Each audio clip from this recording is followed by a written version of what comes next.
Bismillahirrahmanirrahim.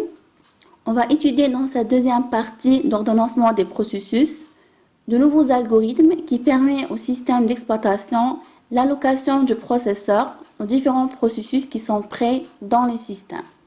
Le premier algorithme Short Job First, le plus court en premier, et le deuxième SRTF, le plus court temps restant en premier.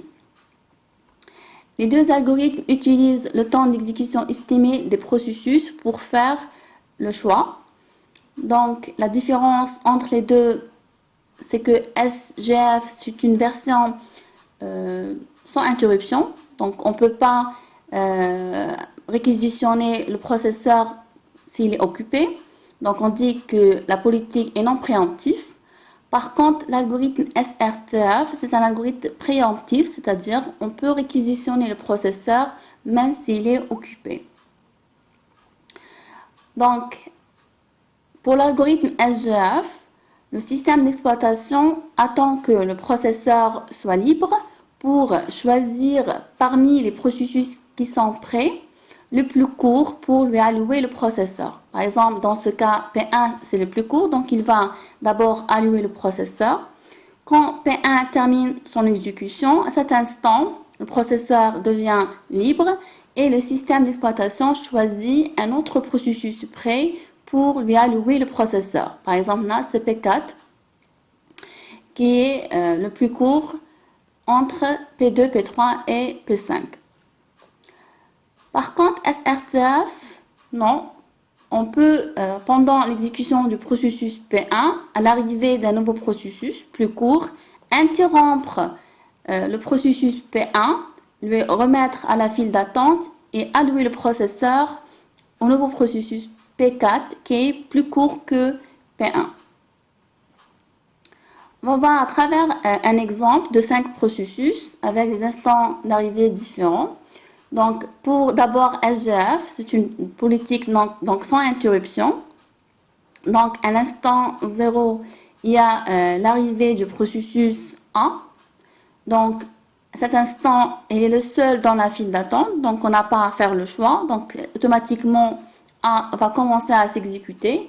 Et puisque SGF, c'est une politique non préemptive, il n'y a pas d'interruption. Donc, A va allouer le processeur exactement 3 unités de temps. Donc, de 0 jusqu'à 3. Pendant l'exécution du processus donc 1, à l'instant 1 et à l'arrivée du processus B, donc B trouve le processeur occupé, donc il va attendre dans la file d'attente. À l'instant 3, donc A va terminer son exécution, donc il libère le processeur. Le système d'exploitation, donc, vérifie dans la file d'attente, il y a un seul processeur à l'instant 3 en file d'attente, donc c'est B qui va allouer le processeur pendant exactement 6 unités de temps. Donc B va s'exécuter de 3 jusqu'à 9. Pendant l'exécution du processus B, donc à l'instant 4 et à l'arrivée du processus C, donc C va trouver le processeur occupé, donc il sera inséré dans la file d'attente. Puis à l'instant 6, D arrive dans le système et trouve le processeur occupé, donc il passe à la file d'attente. À l'instant 7, de même E va être inséré dans la file d'attente. Donc c'est à l'instant 9 que le processus B termine son exécution et libère le processeur. À ce moment-là, le système d'exploitation il va comparer les processus qui sont dans la file d'attente et choisir celui qui a le plus court temps d'exécution. Donc, entre C, D et E, là, c'est le E qui a le plus court temps d'exécution. Donc, c'est lui qui va allouer le processeur de 9 à 10. À l'instant 10, donc, ça sera le tour du processus D. Et puis, à l'instant 12, on va terminer avec le processus C. Donc, pour Short Job First, on choisit toujours le processus le plus court qui est prêt dans la file d'attente et il va occuper le processeur jusqu'à la fin de son exécution sans interruption. On va voir maintenant avec SGF. Alors, pour SGF, toujours donc à l'instant 0, il n'y a que A qui est en file d'attente. Donc, A va commencer à s'exécuter. À l'instant 1 et à l'arrivée du processus A, donc on va, pardon, plutôt B, donc on va comparer B avec A. B, il demande 6 unités et A, il lui reste 2 unités, donc c'est pas inférieur, donc il ne va pas l'interrompre. B va rester en file d'attente.